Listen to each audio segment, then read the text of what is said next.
गुजरावाला में कजन ने दुकान में घुसकर खालाजाद भाई को मुबैना तौर पर फायरिंग करके कत्ल कर दिया। ਕੱਲਾ ਹੀ ਕਮਾਉਣ ਵਾਲਾ ਸੀ। ਇਰਫਾਨ ਨੇ ਆਪਣੀਆਂ ਭੈਣਾਂ ਦੀਆਂ ਸ਼ਾਦੀਆਂ ਕਰਨੀਆਂ ਸੀ। ਜਿਹਨੇ ਮਾਰਿਆ ਉਹ ਕਹਿੰਦਾ ਸੀ ਵੱਡੀ ਭੈਣ ਦਾ ਰਿਸ਼ਤਾ ਮੈਨੂੰ ਦੇ ਲੈ ਕੇ। बताइएगा ये वाकया है क्या, कैसे पेश आया? ਉਹੀ ਕੋਈ ਰਿਸ਼ਤੇ ਦਾ ਇਹਨਾਂ ਦਾ ਰੌਲਾ ਸੀ। तो ਰਿਸ਼ਤਾ ਉਹਨਾਂ ਨੇ ਬਾਹਰ ਕਰ ਦਿੱਤਾ, ਦਿਨ ਵੀ ਪਾ ਦਿੱਤੇ ਆ। ਇਰਫਾਨ ਹਾਫਿਜ਼ ਕੁਰਾਨ ਸੀ ਤੇ ਇਹ ਜੁਮੇ ਵਾਲੇ ਦਿਨ ਪਾਏ ਨੇ ਇਹਨਾਂ ਦੀ ਸ਼ਾਦੀ ਦੇ। 12ਵੇਂ ਮਹੀਨੇ ਦੀ 10-11 ਤਰੀਕ ਰੱਖੀ ਹੈ ਸ਼ਾਦੀ ਦੀ। ਬਸ ਜੁਮੇ ਵਾਲੇ ਦਿਨ ਤੇ ਮੰਗਲ ਨੂੰ ਨੇ ਵਾਰਦਾਤ ਕਰਕੇ ਉਹਨੂੰ ਮਾਰ ਦਿੱਤਾ। ਅੱਛਾ, ਇਹ ਜਿਹਨੇ ਮਾਰਿਆ ਹੈ ਉਹ ਹਾਫਿਜ਼ ਇਰਫਾਨ ਦਾ ਕੀ ਲੱਗਦਾ ਸੀ? ਮਾਸੀ ਦਾ ਪੁੱਤ ਹੈ। ਦੋਨੇ ਸਕੀਆਂ ਮਾਸੀਆਂ ਦੇ ਪੁੱਤ ਹੈ, ਭਰਾ ਨੇ ਮਾਸੀਆਂ ਦੇ ਪੁੱਤ। ਤੇ ਉਹ ਕੀ ਕਹਿੰਦਾ ਸੀ, ਕਿਉਂ ਉਹਨੇ ਇੰਨਾ ਕਦਮ ਉਠਾਇਆ? ਉਹ ਇਕੱਠੇ ਪੜ੍ਹਦੇ ਰਹੇ ਨੇ। ਇੱਥੇ ਉਹ ਮੁੰਡਾ ਰਿਹਾ 7-8 ਸਾਲ। ਪੜ੍ਹਾਈ ਤੋਂ ਬਾਅਦ ਉਹ ਬਾਹਰ ਵੀ ਚਲਾ ਗਿਆ ਵਾ। ਇਰਫਾਨ ਨੇ ਆਪਣੀਆਂ ਭੈਣਾਂ ਦੀਆਂ ਸ਼ਾਦੀਆਂ ਕੀਤੀਆਂ ਕਰਨੀਆਂ ਸੀ। ਉਹ ਛੋਟੀ ਮਾਸੀ ਨੂੰ ਦੇ ਦਿੱਤਾ ਕਿ ਵੱਡੀ ਮਾਸੀ ਨੂੰ ਰਿਸ਼ਤਾ ਦੇ ਦਿੱਤਾ। ਉਹ ਜਿਹੜਾ ਸੀ ਦੂਸਰਾ ਮੁੰਡਾ ਜਿਹਨੇ ਮਾਰਿਆ ਉਹ ਕਹਿੰਦਾ ਸੀ ਵੱਡੀ ਭੈਣ ਦਾ ਰਿਸ਼ਤਾ ਮੈਨੂੰ ਦੇ ਲੈ ਕੇ। ਉਹਨੇ ਕਿਹਾ ਪਹਿਲੇ ਤੂੰ ਸੁੱਤਾ ਪਿਆ, ਪਹਿਲੇ ਕਿਤੇ ਗਿਆ ਸੀ ਤੂੰ? ਵੱਡੇ ਵਡੇਰਿਆਂ ਨੂੰ ਕਲ ਕਲਾ ਕੇ ਤੂੰ ਰਿਸ਼ਤਾ ਮੰਗਦਾ ਜਾਂ ਕਿਵੇਂ ਆ? ਫਿਰ ਉਹਨਾਂ ਦੇ ਦਿਨ ਪੈ ਗਏ ਨੇ। ਦਿਨਾਂ ਪੈਣ ਤੋਂ ਬਾਅਦ ਇਰਫਾਨ ਨੂੰ ਉਹ ਤੋਂ ਬਾਅਦ ਦਿੰਦਾ ਰਿਹਾ ਵਾ ਕਿ ਮੈਨੂੰ ਰਿਸ਼ਤਾ ਲੈ ਕੇ ਦੇ। ਦਿਨ ਪੈ ਗਏ ਨੇ। ਦਿਨਾਂ ਤੋਂ ਬਾਅਦ ਉਹਨੇ ਮੰਗਲ ਵਾਲੇ ਦਿਨ ਵਾਕਿਆ ਵਾਰਦਾਤ ਕਰ। ਜਦੋਂ ਹਾਫਿਜ਼ ਇਰਫਾਨ ਨੂੰ ਕਹਿੰਦਾ ਰਿਹਾ ਕਿ ਮੈਨੂੰ ਰਿਸ਼ਤਾ ਦੇਵੋ, ਤੇ ਉਸ ਟਾਈਮ ਹਾਫਿਜ਼ ਇਰਫਾਨ ਨੂੰ ਕੀ ਕਹਿੰਦਾ ਸੀ? ਉਹਨੂੰ ਜਵਾਬ ਹੀ ਦਿੰਦਾ ਹੋਏਗਾ ਕਿ ਮੈਂ ਨਹੀਂ ਕਰ ਸਕਦਾ, ਮਾਂ ਪਿਓ ਦਾ ਕੰਮ ਹੈ ਜਿਹੜਾ ਉਹੀ ਕਰੋ। ਤੇ ਮਤਲਬ ਜਿਨ੍ਹਾਂ ਦਾ ਰਿਸ਼ਤਾ ਮੰਗਦਾ ਸੀ ਉਹਨਾਂ ਦੇ ਦਿਨ ਜਿਹੜੇ ਨੇ 2 ਦਿਨ ਪਹਿਲਾਂ ਪਏ ਸਨ। ਜੁਮੇ ਵਾਲੇ ਦਿਨ ਪਾਏ ਨੇ। ਹਫਤਾ ਇਤਵਾਰ ਪੀਰ 3 ਦਿਨ ਲੰਘੇ ਨੇ। ਮੰਗਲ ਵਾਲੇ ਦਿਨ ਉਹਨੇ ਵਾਰਦਾਤ ਕਰਤੀ। ਹਾਫਿਜ਼ ਇਰਫਾਨ ਉਸ ਟਾਈਮ ਕਿੱਥੇ ਸੀ ਜਿਸ ਟਾਈਮ ਉਹਨੇ ਜਿਹੜਾ ਫਾਇਰਿੰਗ ਕੀਤੀ? ਆਪਣੀ ਦੁਕਾਨ ਤੇ ਉਰਦੂ ਬਾਜ਼ਾਰ ਗੁਜਰਾਂਵਾਲਾ। ਉਰਦੂ ਬਾਜ਼ਾਰ ਕਿੰਨੀ ਦੇਰ ਦਾ ਜਿਹੜੇ ਨੇ ਉਹ ਦੁਕਾਨ ਚਲਾ ਰਹੇ ਨੇ? ਕਮ 2 ਸਾਲ ਤੋਂ। ਕਾਹਦਾ ਕੰਮ ਕਰਦੇ ਸਨ? ਕਾਪੀਆਂ ਕਿਤਾਬਾਂ ਦਾ ਦੁਕਾਨ ਸੀ ਉਰਦੂ ਬਾਜ਼ਾਰ ਦੇ ਵਿੱਚ। ਤੇ ਤੁਹਾਨੂੰ ਪਤਾ ਚੱਲਿਆ ਕਿ ਉਹਨੇ ਕਿਵੇਂ ਆ ਕੇ ਉਹਨੇ ਵਾਰਦਾਤ ਕੀਤੀ ਜਾਂ ਉਹਨੇ ਕਿਵੇਂ ਜਿਹੜਾ ਕਤਲ ਕੀਤਾ? ਅਸੀਂ ਉਦੋਂ ਜਿਹੜੇ ਕੈਮਰੇ ਲੱਗੇ ਨੇ ਬਾਜ਼ਾਰ ਦੇ ਵਿੱਚ ਟਰਨ ਕੀਤੇ ਨੇ।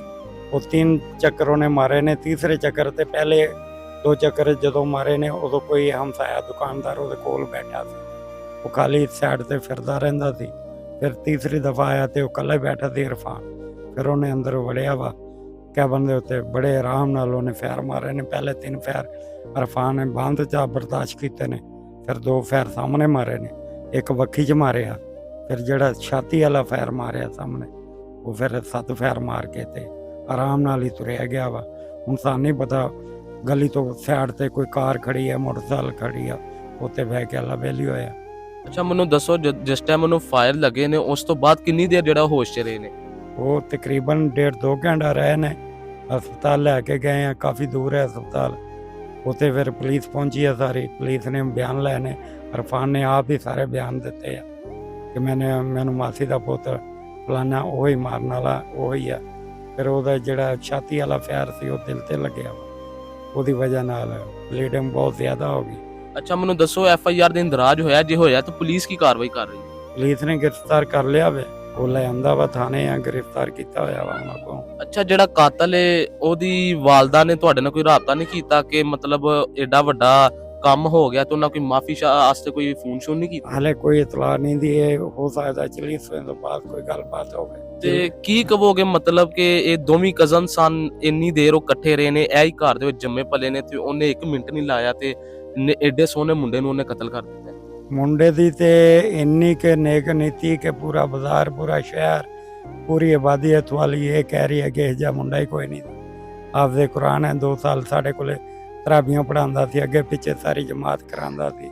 ਹਾਫਿਜ਼ ਕੁਰਾਨ ਹੋਣ ਦੇ ਬਾਅਦ ਇਹ ਤੇ ਜ਼ਿਹਨ 'ਚ ਨਹੀਂ ਆ ਰਿਹਾ ਕਿ ਇਹ ਕੰਮ ਹੋ ਜਾਏਗਾ। ਅੱਛਾ, ਹਾਫਿਜ਼ ਇਰਫਾਨ ਦੇ ਕਿੰਨੀਆਂ ਭੈਣਾਂ ਸਨ ਤੇ ਕਿੰਨੇ ਭਾਈ 2 ਹੀ ਸਨ? ਭਰਾ ਨੇ, 2 ਹੀ ਭੈਣਾਂ ਨੇ।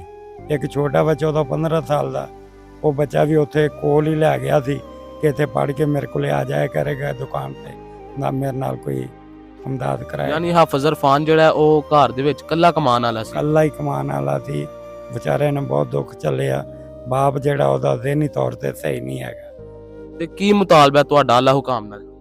ਅੱਲਾਹ ਹੁਕਮ ਨਾਲ ਸਾਡਾ ਇਹ ਮੁਤਾਲਬਾ ਕਿ ਜਿਹੜੀ ਇਹਨੇ ਕੀਤੀ ਹੈ ਇਹਦੇ ਨਾਲ ਉਹੀ ਹੋ ਜਾਵੇ। बताइएगा, बड़ा अफसोसनाक वाकया पेश आया है। ये वाकया देखकर हर आंख जो है वो अश्कबार है। क्या कहेंगे हसनैन जो उसने ये कदम क्यों उठाया? असल में हुसनैन ने कदम इसलिए उठाया तो वो ना उसकी इरफान की सिस्टर का ना रिश्ते का मांगा है, उन्होंने इनकार कर दिया, तो जिसकी बना पे उसने इसको कत्ल कर दिया। तो मुझे ये बताएं कि इनकार की वजह क्या थी? चूंकि हसनैन जो मुलजिम है वो मकतूल इरफान के साथ बचपन से जो है इसी घर में रहा है, इकट्ठे जो है हिफ्ज़ किया, इकट्ठे पढ़ाई किया, तो इनकार की वजह क्या थी? अवारापन, कुरान पाक हिफ्ज़ करके गया तो अवारापन कर रहा था, ना कोई काम। आपका मकसद था कि रिश्ता देना है तो किसी सुलझे इंसान को दे। बिल्कुल बिल्कुल ऐसा ही है, कम से कम कोई घर वगैरह तो अपना हो, घर भी किराए पे उनका। अच्छा, ये जो मुलजिम है ये रिहायशी कहाँ का है? ये किला कालर वाला का रहने वाला है। अच्छा, इसकी जानिब से पहले कोई धमकियाँ दी जा रही थी? ये जिस दिन डेट फिक्स हुई है उसके बाद इसने धमकियाँ देनी शुरू की है। जो मकतूल था उसकी अगले बार शादी बताया जा रहा है। हाँ, दिसंबर की 10, 11 और 12 को उनकी शादी डेट फिक्स हुई थी। डेट फिक्स होने के कितने दिन बाद जो है ये कत्ल किया गया? फ्राइडे को करके आए हैं और ट्यूसडे को उसको कत्ल कर दिया गया। यानी कि मंगल और जुमे वाले दिन इसका डेट फिक्स की है, तो मंगल वाले दिन यह हादसा हो गया शाम को। तो क्या कहेंगे, बड़ा अफसोसनाक वाकया है, आला हुकाम से क्या मुतालबा करेंगे?